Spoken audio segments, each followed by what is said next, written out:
کی حکومت بنائی گئی وہ آپ کے سارا سامنے ہے. پھر بھی انہوں نے ضد کی.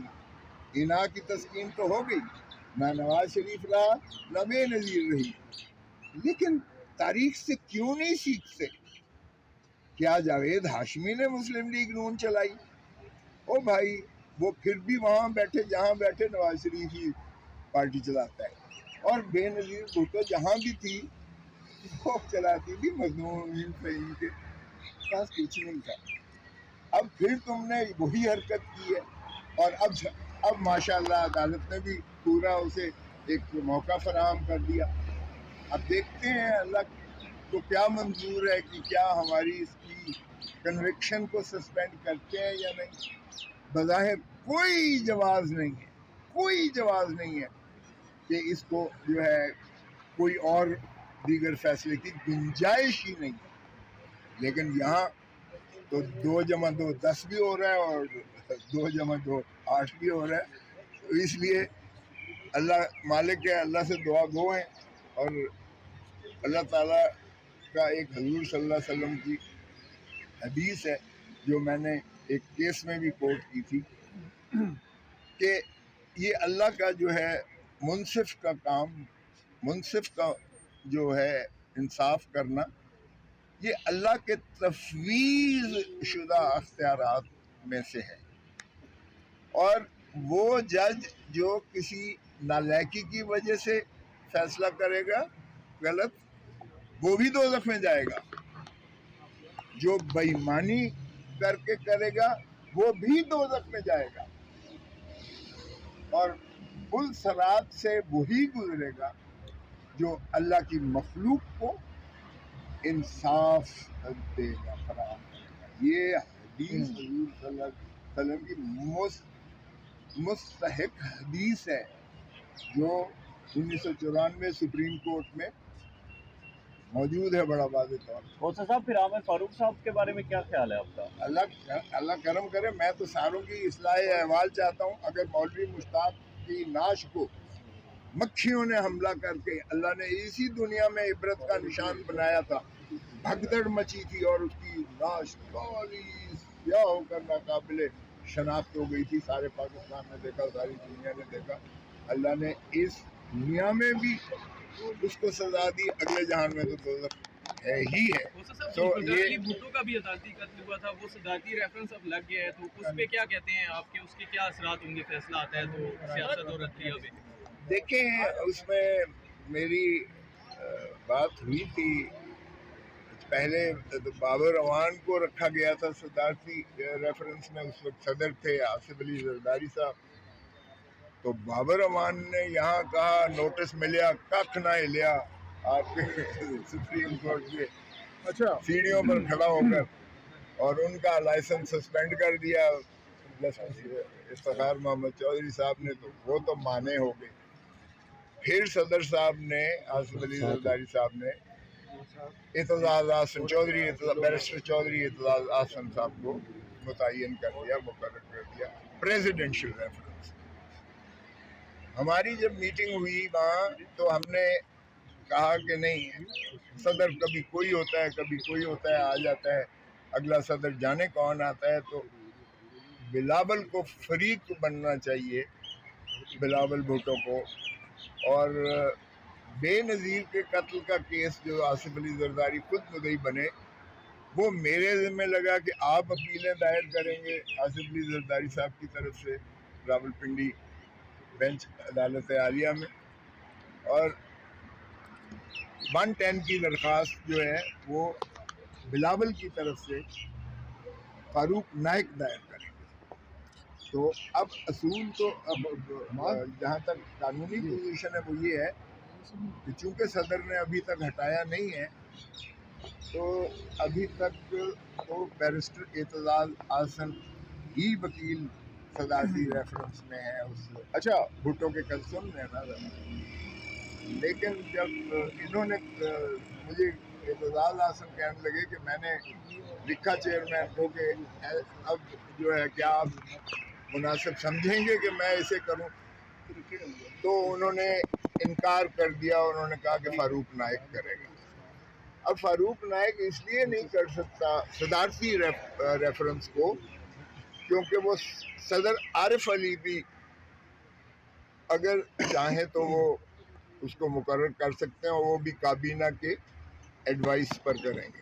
تو اس لیے اب اس کا کیا ہوتا ہے وہ ساری دنیا کو پتہ ہے. وہ عدالتی قتل تھا, ساری دنیا کو پتہ ہے. میں نے اپنی آنکھوں سے دیکھا مولوی مشتاق نے اپنے کمرے کے اندر, چیف جسٹس کے کمرے کے اندر لوہے کا جنگلہ بنایا ہوا تھا اور جانوروں کی طرح بھٹو کو بختر بند گاڑیوں میں کبھی اس سائڈ سے لایا جاتا تھا, کبھی اس سائڈ سے لایا جاتا تھا. اس سے اتنے خائف تھے کہ اس کے قریب ایک میل تک وہ جو ہے پہلے ہی وہ لگا دیتے تھے, جو بھی کر دیتے تھے. مطلب کوئی احاطہ نہیں, خاردار سارے کہہ دیں یا جو بھی ہے, سیکیورٹی کر دیتے تھے, حصار بنا دیتے سیکیورٹی کا. اور اس میں جس وقت وکیلوں نے جرح کرنی تو مولوی مشتاق نے اپنی مرضی سے لکھوانا, اس میں گواہ کچھ کہہ رہے ہیں, عدالت کچھ اور لکھوا رہی ہے. تو وکیلوں نے جب بائیکاٹ کیا تو مولوی مشتاق کہہ رہے ہیں میں آپ کو اجازت نہیں دیتا, آپ ہی وکیل ہوں گے, اب آپ عدالتی معاون کے طور پر وکیل ہوں گے. ایسی بھی کبھی ٹرائل ہوتا دیکھا ہے. اور پھر اپروور جس طرح بنائے گئے, پھر ان کو جو ہے قرآن شریف اٹھا کے تو حمایل کے طور پر بھٹو نے 4 دن یہاں آ کر خود سپریم کورٹ میں آ کے خود پیش ہو کر انہوں نے بحث کی, اور وہ مارکت الارا ہے, تاریخ کا ایک حصہ ہے.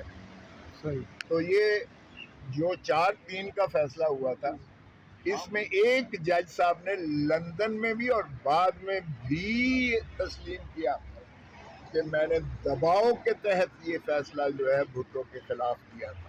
تو اگر اس کا نکال دیں تو پھر 3-4 کے حساب سے وہ بری ہو رہے تھے بھٹو صاحب, لیکن ان کی بریت کے خلاف جو ہے پیسہ دے کر ان کو سزا کر رہے تھے. اچھا کوثر صاحب, ماضی میں بھی ہم نے دیکھا ہے کہ آج جو فیصلہ محفوظ کیا تھا, پہلے ہم نے درخواست کی تھی کہ ہمیں انہوں نے اسی سزا کے پاداش میں جس کو آپ نے معطل کیا سزا کو, اسی کے پاداش میں الیکشن کمیشن پاکستان نے 5 کو فیصلہ آپ سزا کا ہوا. اس نے اپیل کی انتظار نہیں کی کہ 30 دن اپیل کے ہوتے ہیں, اپیل کا تو کم از کم دیکھ لیں کیا بنتا ہے. 8 تاریخ کو انہوں نے خیر سے اس بنا پر 5 سال کے لیے نااہلی الیکشن میں کر دی. ہم نے اس دن بھی کہا تھا یہاں ہائی کورٹ کی ڈویژن بینچ کو کہ جناب صرف سزا کو معطل نہ کریں, کنوکشن کو بھی معطل کریں. اور چونکہ 426 کی لینگویج بڑی کلیئر ہے کہ سینٹینس کو سسپینڈ کریں گے اور دی آرڈر اپیلڈ اگینسٹ کا مطلب یہ ہے کہ اس حکم کو بھی وہ معطل کر سکتے ہیں جس کے خلاف ہم نے اپیل کی ہے. اور چونکہ اپیل میں آپ نے دیکھا تھا کہ دلائل ہمارے یہ تھے کہ جس شخص نے استغاثہ کیا اس کو اختیار ہی نہیں تھا سرے سے. ڈسٹرکٹ الیکشن کمشنر اسلام آباد کو اختیار ہی نہیں تھا. یہ الیکشن کمیشن آف پاکستان کا تھا یا وہ جسے ڈیلیگیٹ کرتا, اور الیکشن کمیشن نے کبھی بھی ڈسٹرکٹ الیکشن کمشنر اسلام آباد کو کبھی بھی تفویض نہیں کیے تھے اپنے اختیارات. سو اس لیے وہ کمپلینٹ ہی غیر آئینی, غیر قانونی. دوسری بات یہ ہے کہ جن ایڈیشنل سیشن جج ماشاءاللہ دلاور صاحب, بڑا ان کا لندن میں انہوں نے خیر مقدم کیا پاکستانیوں نے, وہاں جو ان کی بے عزت افزائی ہوئی وہاں آپ سب نے دیکھی, تو انہوں نے ان کو اختیار سماعت ہی نہیں تھا کیس کا, کیونکہ یہ دفعہ 190 ضابطہ فوجداری کے تحت اور 193 ضابطہ فوجداری کے تحت یہ میجسٹریٹ کے پاس اس کا ایسا دائر ہوتا, اور میجسٹریٹ اس کو دیکھنے، جانچنے، پرکھنے اور اس کو احاطہ کرنے کے بعد ہی یہ فیصلہ کرتا اور بھیجتا اگر سیشن عدالت کے لیے قابل سماعت ہو. سو ہمارا جو ہے، اور پھر جو ہے الیکشن ایکٹ کے تحت ہی یہ جو ایسی درخواست ہے جس میں آپ نے ڈکلریشن دیے ہوں اور ڈکلریشن میں کوئی ایسا تضاد ہو یا غلطی ہو یا اومیشن ہو یا جو بھی ہو، تو وہ بھی میعاد ایک متعین ہے، اس میعاد کے اندر کر سکتے ہو آپ. اور یہ فزیکل پروویژن جو ہوتے ہیں ان کو اسٹریچ نہیں کیا جا سکتا، ان کو پھیلایا نہیں جا سکتا، ان میں توسیع نہیں کی جا سکتی ہے میعاد کی. اور یہ تو کئی سالوں کے بعد میرے خلاف جو ہے عمران خان کے خلاف جو ہے یہ کمپلینٹ کی گئی. سو کمپلینٹ جورسڈکشنل انکیپیسٹی تھی، نہ صرف دائر کرنے والے کی، نہ صرف میعاد کی بنیاد پر، بلکہ جس ایڈیشنل سیشن جج بلاور نے سماعت کی اس کو بھی سر سے اختیار نہیں تھا. اور یہ فیصلہ جو ہے اسی بنیاد پر کالعدم متصور ہو جاتے ہیں. باقی چیزیں تو میرٹ کی تو ایک طرف رکھے نا، کہ ہمیں بار بار انہوں نے درخواستیں خارج کی، بار بار عدالت عالیہ نے پھر انہی کے پاس بھیجا، ان کا ایک اکاؤنٹ نکلا اور اس میں اس نے جو کچھ کیا ہوا تھا عمران خان کے بارے میں وہ اس کو دکھایا گیا. اس نے کہا ہاں یہ ہے تو میرا، لیکن یہ میں نے نہیں کی اس پہ. اور جب ایف آئی اے کو ریفر کیا تو ایف آئی آر نے ان کو کلین سلیٹ، کلین چٹ دے کر، یعنی اریز کر کے، فارغ صاف کر کے اس کو کہا کہ ہے ہی نہیں. اور وکیل ہمارے پیشیاں بھگتتے رہے، خواجہ حارث کو بھی بلایا گیا اس کے.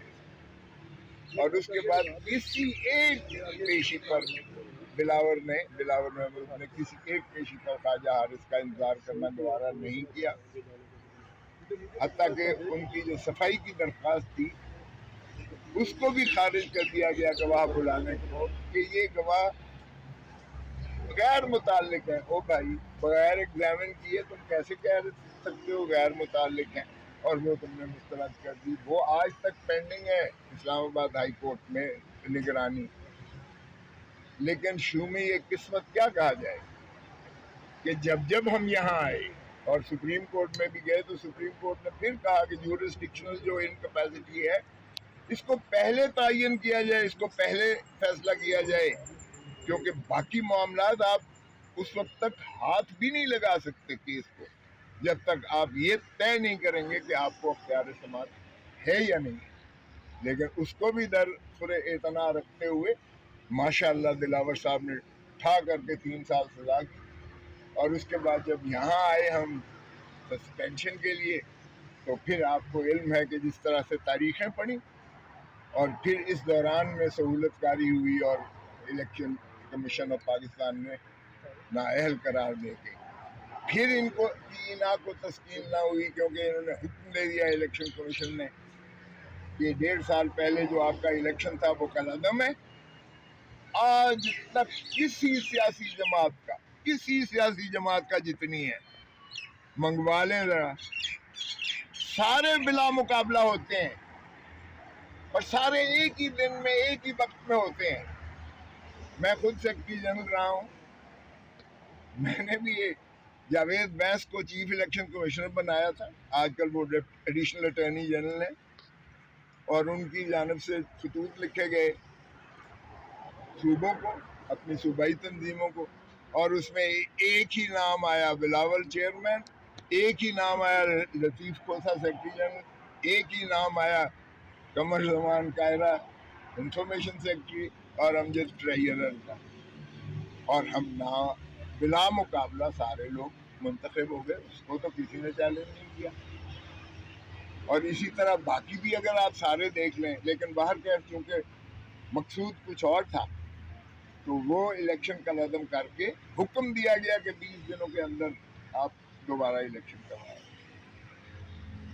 اب 20 دنوں کے اندر ہم یہاں آ گئے کہ جناب